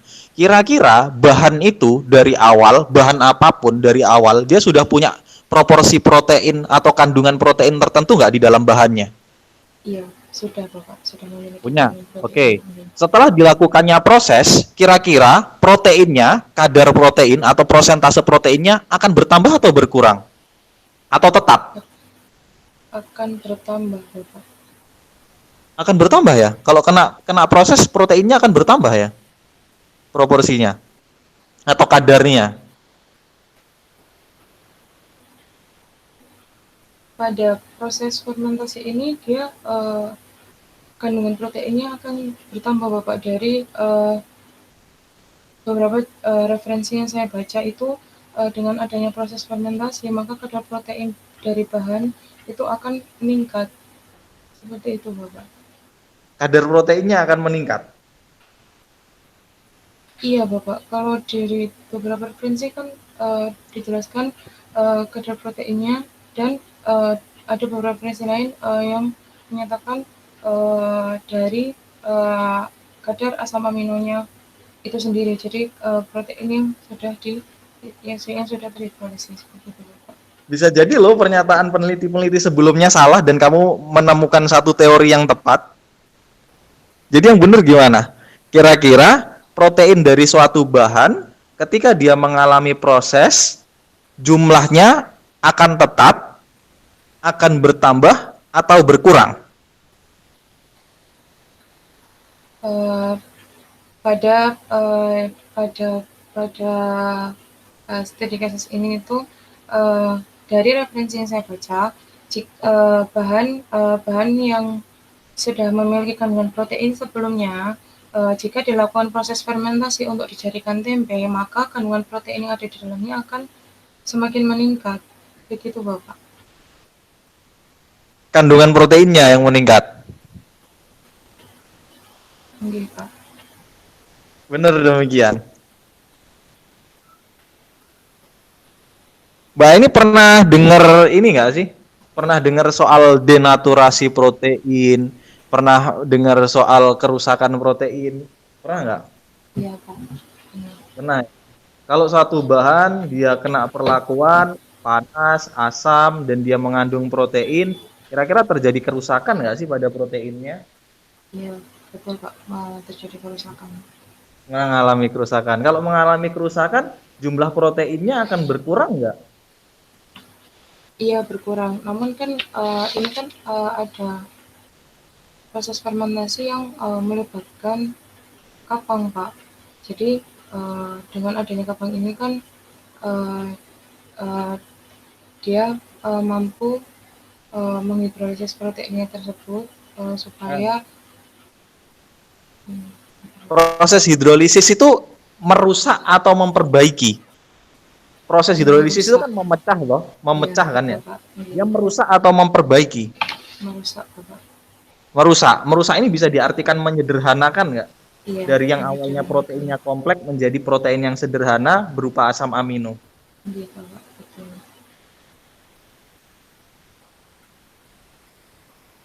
Gimana?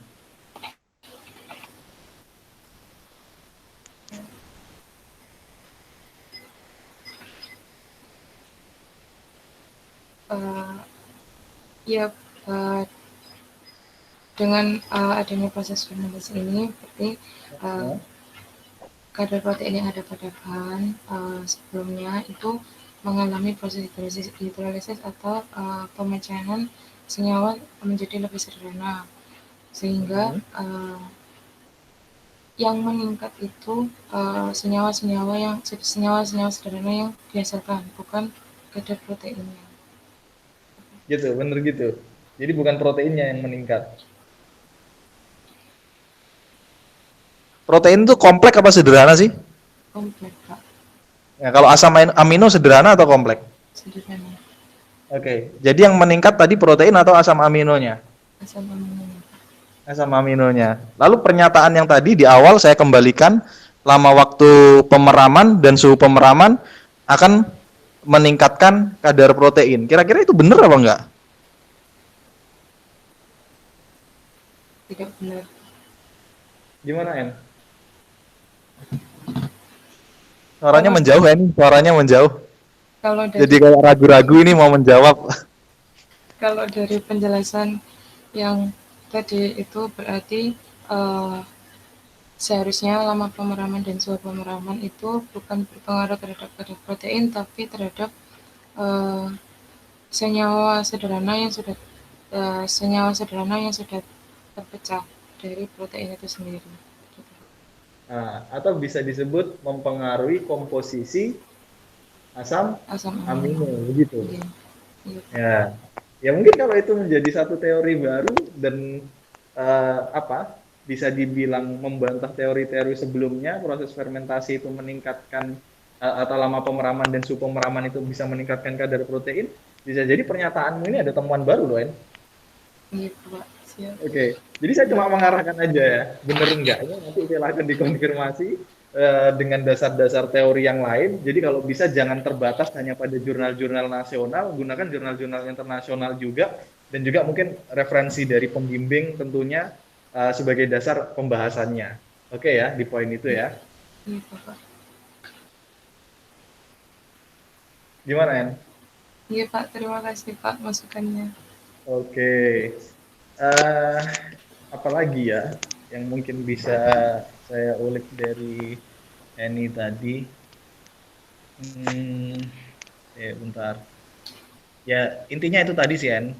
Pada penelitianmu, saya baca sekilas tadi siang, Eni hanya membahas based on jurnal yang direview saja, tapi tidak memberikan pemahaman-pemahaman konsep pada ininya, pada pembahasannya. Jadi berikan insight dari kamu, juga berikan justifikasi dari kamu dalam pembahasannya, biar kesannya nggak sama kayak tugas kuliah mereview jurnal begitu. Baik, Pak. Ini aja, satu lagi. Kira-kira yang paling bagus dari berbagai alternatif material protein atau bahan non protein, menurut Eni yang bisa menjadi substitusi atau yang sifatnya itu kompetitif terhadap kedelai itu material apa, En? Kalau dilihat dari kandungan eh, protein pada tempe ya, Pak ya. Kalau dari referensi yang saya baca itu ini, Pak, kacang tanah dan kacang merah. Namun lagi-lagi kan kita tidak hanya melihat dari kandungan proteinnya, namun dari apakah bahan tersebut itu eh, harganya itu juga mampu untuk dijangkau jika dilakukan proses pembuatan tempe. Apakah bisa bersaing dengan tempe kedelai? Karena kan harga dari kacang merah sendiri itu kan lebih mahal, Pak, dari kacang kedelai begitu. Jadi kalau untuk dari segi kadar protein yang bisa dijadikan substitusi adalah kacang merah dan kacang tanah, juga kacang hijau begitu, Bapak. Oke, oke.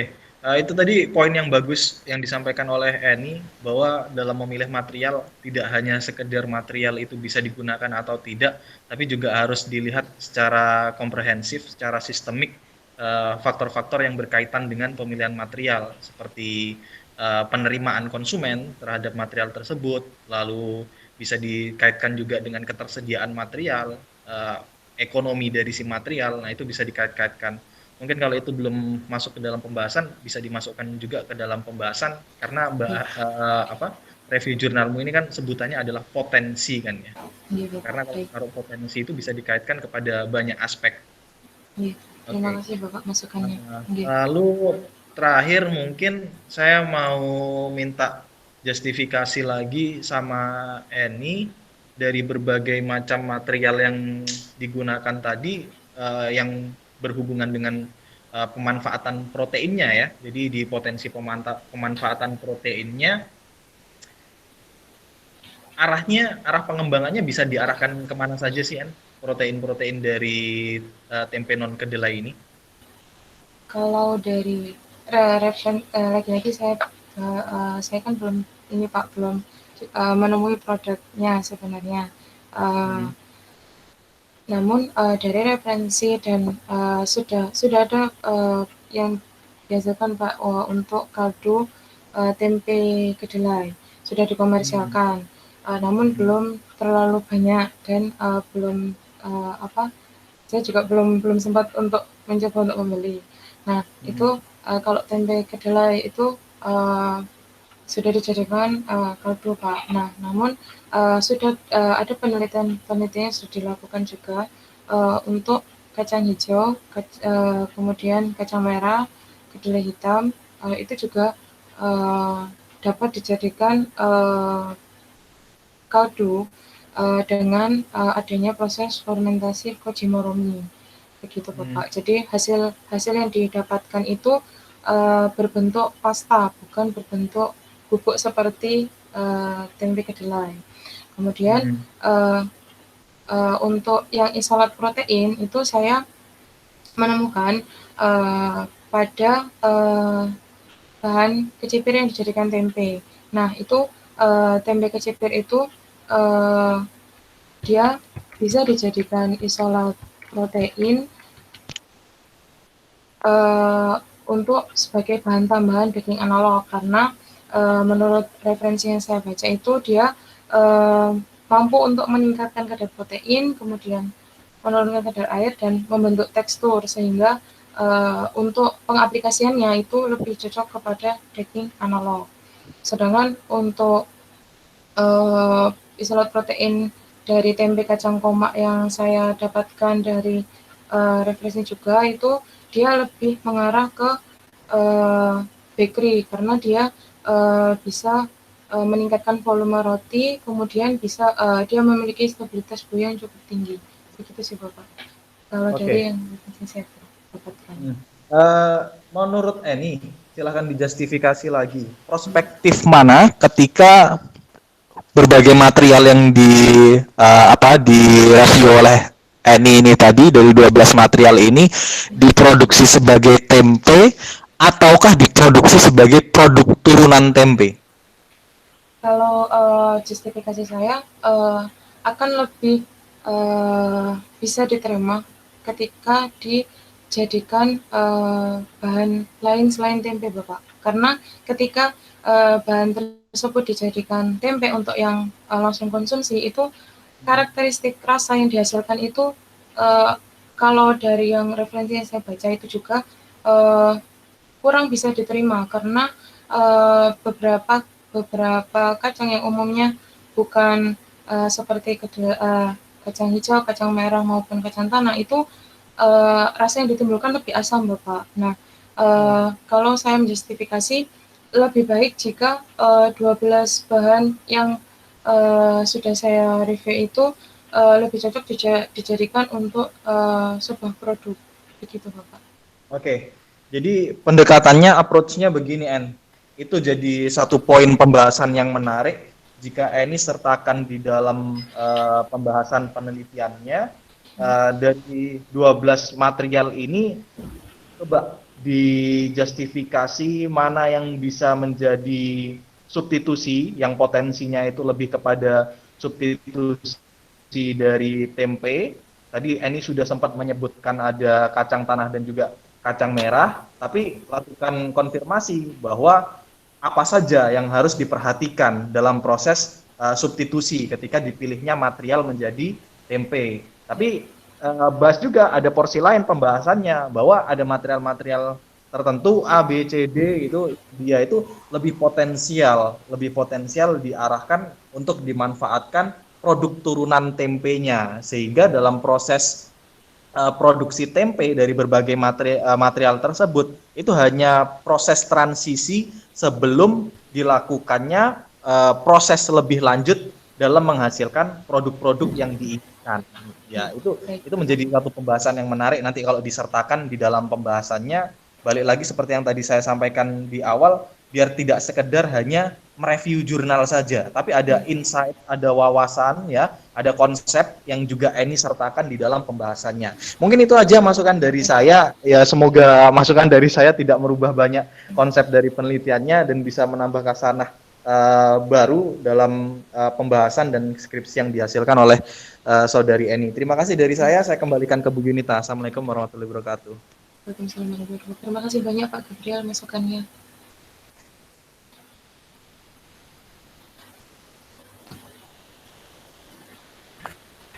Oke, terima kasih Pak Gabriel, Bu Satiti, juga Pak Irfan. Oke, sebelum kita review hasil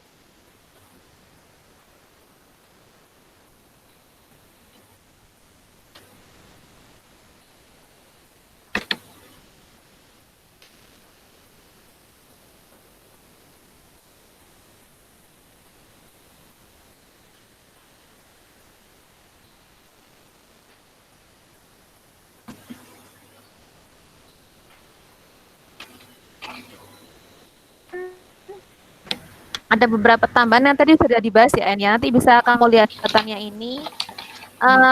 Mungkin perlu juga terkait yang Pak Irfan ini, yang tadi loh, En, ini kan balik tadi yang pertanyaannya Pak Irfan. Apakah ada karakteristik khusus? Maksudnya itu jelaskan. Jadi apakah bahan ini bisa jadikan tempe itu syaratnya paling enggak dia punya ukuran partikel seberapa? Jadi apakah semua bahan nabati nanti mungkin jenangka kah atau biji apa itu juga bisakah dibuat tempe, ataukah harusnya pokoknya tempe itu minimal proteinnya berapa? Nah itu di statement awal yang tadi kamu agak bingung kira-kira.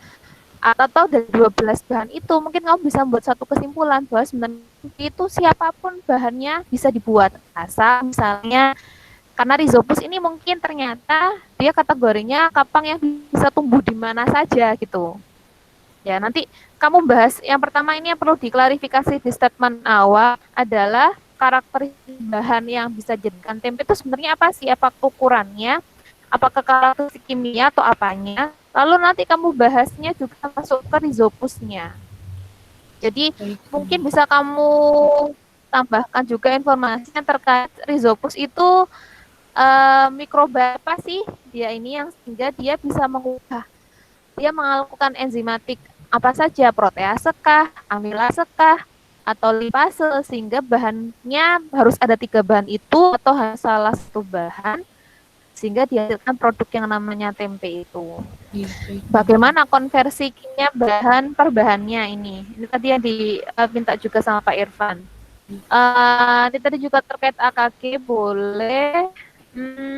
Nah ini kembali lagi tadi karena mungkin Pak Irfan memang basicnya kan mikro ya, jadi beliau banyak nambahin insight terkait kalau memang bahas terkait fermentasi ini bahasnya di ini rhizopusnya. Nah yang di PT ini juga menarik, jadi di bagian subbab awal pembahasan ini itu kan hanya ini menjelaskan ini loh ada 3 kelompok besar, ada 12 bahan. Tapi belum ada memang kita pertambahan ini terkait kesinambungan antar penelitian. Jadi penelitian tempe non kedelai ini sebenarnya mau ke arah tadi nyambung ke Pak Gep, substitusi produk tempe ataukah lebih kepada pemanfaatan teknologi fermentasi tempenya untuk jadi bahan penelitian lain atau produk lain. Jadi yang kayak kamu tadi kan jawab nih, penelitian ini tentang apa, penelitian ini apanya, kolanya seperti apa. Itu sama tadi sudah dijawab Pak, ini dibahas Pak Gep ya. Nah, terkait ini saya sedikit nambahnya. Jadi ini juga sebelum Pak Gep tadi masuk saya udah nulis ini. Coba bedakan lagi yang di isolat protein, proteinnya ini itu tuh pemanfaatan tuh dari kacang yang sebelum difermentasi atau dari kacang yang sudah difermentasi. Di datanya ini tuh yang apa ya? Yang sudah difermentasi. Oke, soalnya kamu ketika membahas sudah fermentasi, tapi kamu tadi beberapa pembahasannya itu masih bahas bahwa karena kadar protein dari kacang, nah, ya. Nah, kembali kepada protein tadi. Jadi kamu ketika mengatakan kadar protein itu harus cek dulu protein apa yang diuji. Apakah itu memang total N, artinya protein proximat, lalu apakah itu protein terlarut yang dia pakai biuret atau yang dia pakai jeldal, ya. Karena prinsip atau yang pakai HPLC, itu kalaupun nanti hasilnya sama dengan presenter tuh yang terbaca berbeda. Kalau jeldal itu kan terbacanya total N. Yeah. Walaupun dia kemungkinan ada prinsip destruksinya pakai alat pekat pada gel dalingnya, tapi kan mungkin karena struktur protein itu besar, belum tentu kepecah semua kan, sehingga ada N yang tidak terbaca. Gitu. Harus beda lagi nih kalau protein terlarut. Nah ini statement ini perlu dijelaskan biar ketika bahas itu tadi tahu ini itu adalah terkait protein di produk awal, protein di produk akhir. Atau mungkin kamu juga mencantumkan terkait istilah peptida. Kan ada asam amino, ada peptida, ada protein. Iya. Nah, ini di clear biar enak bahasnya. Gitu. Nah, ini juga ketika kamu bahas umami, tadi masukannya ke sini. Nah, itu apakah harus protein? Atau setahu saya yang mengatakan umami itu bukan protein, malah dia adalah asam amino peptida. Iya, Bu. Nah, di pembahasannya yang ini pembahasan protein di bagian akhir tuh kayak Pak Gep kan juga tadi sudah, tapi Pak Gep ini itu sudah ada di akhirnya itu potensi pemanfaatan tempe dan produk turunan tempe non kedelai itu apa? Jadi ada umami, ada isolat protein, terus apa ya? Kok saya jadi lupa. Pencegahan diare, Bu. Oh iya, pemanfaatan kesehatan diare. Nah itu kalau belum banyak yang di situ belum banyak dibahas. Misalnya kayak umami itu sebenarnya proteinnya, asam amino apa atau peptida apa atau dari bahan apa? Itu belum masuk. Gitu. Ya nanti bisa ditambahkan juga ya, Iya. N ya. Gitu. Oke itu N.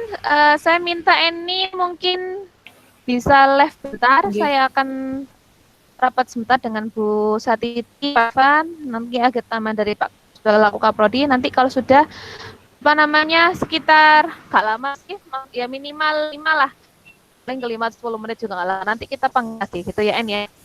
Oke. Ini tuh. Ya, terima kasih Pak Irfan, Bu Satiti dan Pak Gabriel atas masukan dan sarannya. Saya izin meninggalkan ruangan. Assalamualaikum. Waalaikumsalam. Oke, Bu gimana terkait ini? Kok dari saya sih cukup sih Mbak, udah bisa lulus, cuman memang revisinya lumayan banyak juga ya. Terakhir kapan sih Mbak ininya? Jadi anak-anak itu yudisium itu ya Pak Gep, yudisium prodi itu Tanggal tanggal 21 Bu Satiti. Makanya minggu ini tuh podo selesai seminar. Kalau seminar apa sih? Sidang. Jadi kalau tanggal 20 kalau terakhir itu kan ada yang sidang tuh bimbingan saya tuh hari Jumat depan ada 7 hari waktunya paling enggak. Okay. Kalau dari aku sih cukup sih Mbak, udah bisa sih. Ya masukannya yang tadi aja Mbak Satiti ya. Emang kan sebenarnya kalau tak dengar kan dia sebenarnya sudah punya bahan, maksudnya dia cuman kurang ditulis aja gitu loh. Kalau tak dengerin dia udah bisa jawab gitu kan. Cuman emang nggak muncul di tulisannya. Kayak misalnya antara satu literatur dengan literatur lain tuh dia bisa tahu mau arahnya kemana, cuman di tulisan belum kelihatan. Iya si N itu ketika awal nyari literatur dia tahu betul ini literatur ini isinya apa, dia klasifikasi. Cuman memang karena tadi dulu ada yang Bu saya bingung ini ada overlapnya ini nggak ada overlapnya ya kan nggak semua harusnya N gitu. Dia tuh akhirnya kayaknya ngambil yang benar-benar sama semua, akhirnya yang lain-lainnya tidak tertuliskan kayaknya. Iya. Itu sih. Mungkin nanti dikasih petunjuk ini aja, Mbak, apa namanya? Apa aja sih yang misalnya kayak tadi ya, ada yang nggak ada yang ada. Mungkin tadi seperti Mas Irfan tadi kan ambil aja 3, mungkin yang 3 terbaik atau 3 terjelek gitu. Jadi nggak harus semuanya gitu. Oke, iya, boleh, oke deh. Iya, saya kebayang ya. Karena nggak mungkin semuanya kita paksa 12 orang neliti sama yang kayak kita mau sih. Mungkin diambil apanya gitu yang ya mungkin nggak kayak tadi 3 terbaik atau 3 terjeleknya, atau mungkin 2 juga boleh. Asal ada kayak pembahasan nggak cuman dia yang tadi cuman metodenya atau bahan proteinnya, bahannya gitu. Cuman juga ada kenapa sih penelitian ini tuh sampai ada? Berarti kan otomatis dia tuh memperbaiki, sebenarnya kan ada connect-nya gitu kan Mbak sebenarnya. Dia memperbaiki treatmentnya, mungkin ini ditambahin apa yang sebelumnya tuh nggak ada. Triknya bahasnya Oke. parsial aja sis. Jadi sampaikan ke anak-anak kalau nge-review jurnal itu triknya itu bahasnya per parsial subbab aja. Jadi nggak harus semuanya itu dalam satu frekuensi pembahasan yang sama. Misal bahas soal organoleptiknya. Ketika dia dapat 50 jurnal tapi hanya ada 3 yang dia bahas sisi organoleptiknya, ya itu dikaji 3 itu baru ditambah insight dari dia untuk material-material lain yang mungkin tidak ada pembahasan organoleptiknya. Artinya teman-teman yang review jurnal itu juga boleh ngasih justifikasi mereka terhadap kondisi studi literatur yang mereka lakukan, review-review jurnal yang mereka lakukan.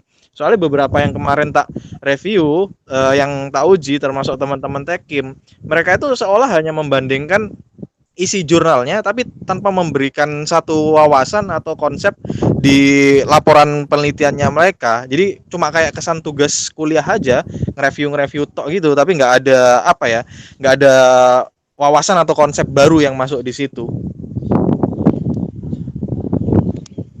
Oke. Bisa. Jadi maksudnya kayak setelah semua yang kita dapatkan ilmu itu, kita tuh mau ngasih inovasi apa nih gitu kan terkait ya ini tadi ternyata bahan-bahan itu kan bisa dibuat kayak banyak produk ya. Apakah semuanya jadi tempe atau mau diapain gitu kan, maksudnya gitu kan kayak lanjutan nih ini mau diapain, inovasinya apa gitu kan ya kira-kira. Jadi tidak hanya berhenti untuk membandingkan, tapi juga dikasih satu gagasan atau wawasan dari dia. Oh ternyata misal di situ tidak ada pembahasan tentang si organoleptiknya kacang A misal gitu ya. Tapi karena si kacang A ini punya kesamaan karakteristik, dia punya satu sifat yang serupa dengan beberapa material yang sudah diuji karakteristiknya, lalu dikaitkan dengan potensinya juga. Intinya bisa dikaitkan dengan banyak aspek, maka kacang A ini juga cocok loh kiranya kalau diuji sekian untuk menjadi material ini atau dibuat menjadi produk turunan seperti ini gitu. Nah itu kalau ngomongin soal penurunan materialnya. Tapi kalau ngomongin soal organoleptiknya mungkin lebih susah lagi ya, karena kalau organoleptik itu kan harus benar-benar pada poin material yang diuji. Tapi kalau pada aspek lain mungkin seperti tadi potensinya itu masih bisa sih dikaitkan kalau menurutku. Oke. Mas Irfan, Reon, mungkin ada tambahan? Jawa.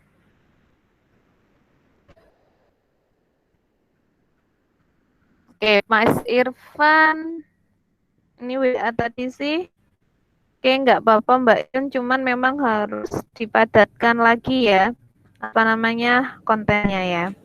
Oke, paling nggak Irfan tadi di sini jawab lolos tapi dengan revisi Mbak Dias, oke? Gaby juga? Oke. Oke, berarti kayaknya cukup ya. Tak panggil ya edisi lagi.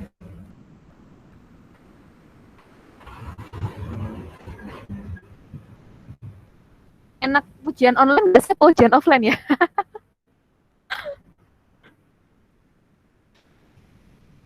Jadi aku nanti menyampaikannya bagaimana? Langsung aja ya berarti.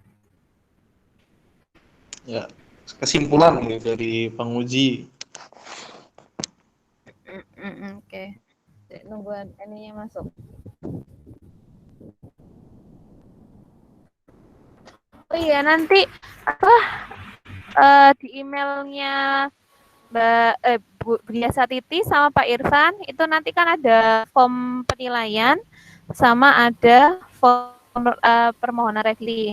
Nanti mungkin nggak tahu ini kalau bisa di PDF-nya boleh atau paling nggak nanti di sini kan udah dicatat bisa nanti diinfokan. Tapi paling nggak nanti di feedbacknya paling di monitanya kayaknya yang paling setelah ini kan isi di monita revisi dan sebagainya nanti bisa dituliskan yang beberapa mungkin yang memang ditambahkan.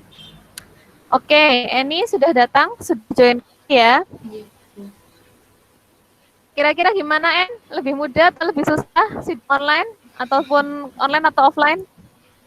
Sama deredeknya Bu. Itu yang kamu hitam putih bajunya doang, bawahannya hitam nggak itu? Hitam kok Bu, hitam Bu. Saya pakai lengkap Bu. Oke, tapi kan nanti jangan-jangan atasnya doang, belakang bawahnya enggak. Enggak Bu, lengkap Bu.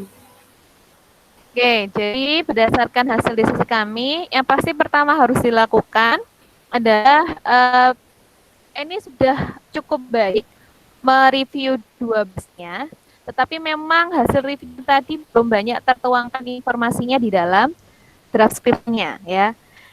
Ketika ditanya kami confirm ya untungnya ini belajar. Jadi ketika kami tanya ternyata Eni ngembung kan ada kalanya juga kalian hanya menulis tapi tidak paham tulisan kalian atau membaca tapi tidak baca yang dipahami. Nah ini alhamdulillah sudah bisa menunjukkan bahwa kamu membaca dan menelaah serta tahu betul yang kamu tulis apa. Cuman memang perlu dikonfirmasi dengan tulisannya yang karena tidak semua orang ketemu Eni kan. Semua orang yang ketemunya mungkin skripnya Eni sehingga perlu ditambahkan informasi lebih lanjut di skripsinya. Itu yang pertama perlu dilakukan. Kemudian yang kedua, kalau dilihat dari jumlah SKS juga sudah 144 kan, tidak ada mata kuliah yang mengulang dan sebagainya. Cuman terkait yudisium, saya ingatkan yudisium prodi itu adalah tanggal 20 Agustus ya kan. Jadi untuk bisa sebenarnya kan pernyataan lulus itu kan waktu yudisium ya. Untuk bisa lulus yudisium artinya ini harus melakukan perbaikan terkait skripsinya Eni.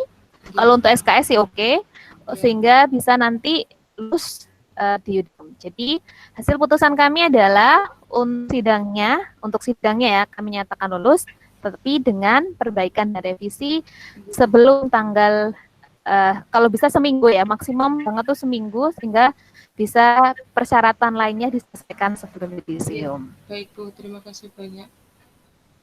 Oke, saya ucapkan pada Eni selamat. Gak enak ya kita krik-krik tepuk tangan juga. Coba tepuk tangan begini.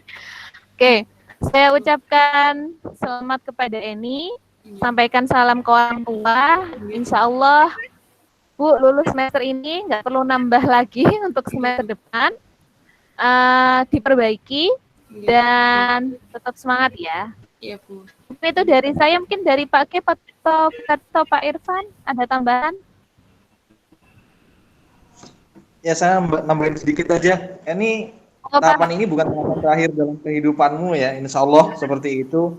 Artinya ini cuma tahapan formal dalam dinamika perguruan tinggi atau dinamika akademik perguruan tinggi. Setelah ini bakal nemuin tantangan yang lebih besar di luar sana. Kalau nantinya dinyatakan lulus dan setelah yudisium, ya sesegera mungkin beradaptasi dengan baik dari bekal yang sudah diperoleh ya selama kuliah, dan semoga penelitiannya ini nanti akan jadi satu jalan juga agar Eni bisa berkecimpung dan berproses sama di luar sana dengan memanfaatkan apa-apa yang sudah diperoleh selama di pendidikan tinggi. Itu aja dari saya. Sukses Eni. Baik, terima kasih Pak Gabriel.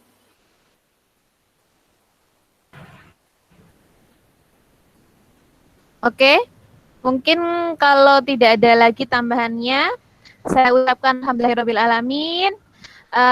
Sidang skripsi Eni saya nyatakan ditutup dan alhamdulillah kita sudah dapat putusan bersama. Mari kita tutup sidang dengan berdoa semoga diberikan keberkahan untuk Eni. Dan terima kasih juga Bapak Ibu atas masukannya, semoga menjadi amal jariah untuk kita semua. Berdoa menurut agamanya masing-masing, saya persilahkan.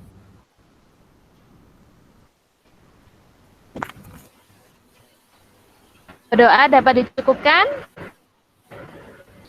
Sekian dari saya selaku dosen pembimbing dan moderator di sidang kali ini. Saya ucapkan terima kasih kembali kepada Pak Irfan, Budia, dan Pak Asmi Gabriel dalam kesempatannya hadir di sini.